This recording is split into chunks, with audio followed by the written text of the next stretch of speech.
905 Loma Vista Drive, Beverly Hills. A winding driveway dropped down between retaining walls to the open iron gates. Beyond the fence, the hills sloped for several miles. On this lower level, faint and far off, I could just barely see some of the old wooden derricks of the oil field from which the Sternwoods had made their money. A little of it was still producing in groups of wells, pumping 5 or 6 barrels a day. The Sternwoods, having moved up the hill, could no longer smell the stale sump water or the oil, but they could still look out of their front windows and see what had made them rich. If they wanted to. I didn't suppose they would want to. Raymond Chandler, The Big Sleep. Richard Rayner.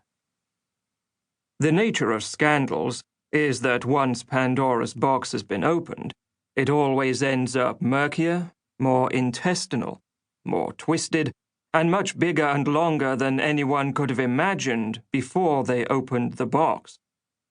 And the story of Edward L. Dehaney is centered around a Pandora's box that unleashed an extraordinary sequence of events, enthralling the nation for a decade. It involved the fall and death of a president. It involved millions and millions of dollars paid to some of the most gifted lawyers in the country. It involved 2 slayings intimately connected to Dehaney in circumstances that are still very murky. And it ended in the fall from grace for Dehaney, at one point the richest man in America, who died in 1935, broken and disgraced, very much by his own actions and his determination to protect himself.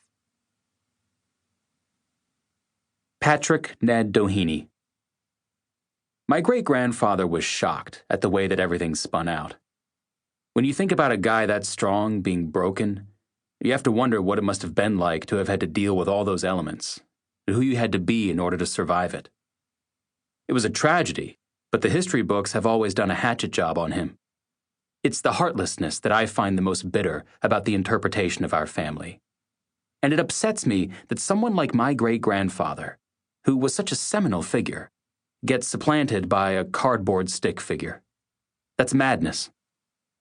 What my great-grandfather did is almost beyond conception in terms of the amount of money that he made, the success that he enjoyed, and the wildness of his adventure. That whole business with There Will Be Blood, however, was completely apocryphal. There's not a shred of truth in it. The only true part of the film was at the beginning, with him in the mine shaft by himself. He always did say that he once fell down a mine shaft and broke his legs, but all the rest of it is utter horse shit. All these people, Upton Sinclair with oil and later the movie people, had a vested interest in furthering their own agendas, and it's ludicrous to confuse those agendas with history. I enjoyed the movie, and I thought Daniel Day-Lewis was outrageously good, but it had nothing to do with my people at all. The actual story itself is so much more interesting than anything they might have come up with. Shuffle the cards and deal a new round of poker hands. They differ in every way from the previous round, and yet it is the same pack of cards and the same game, with the same spirit, the players grim-faced and silent, surrounded by a haze of tobacco smoke. Upton Sinclair. Oil. Richard Rayner. The Dehaney saga is central to LA history in all sorts of ways. One thinks of Mulholland as being the twisted godfather who summoned LA into existence because he brought the water that allowed it to grow. But Dehaney symbolizes the other way wealth was acquired in the first 30 years when LA was really growing.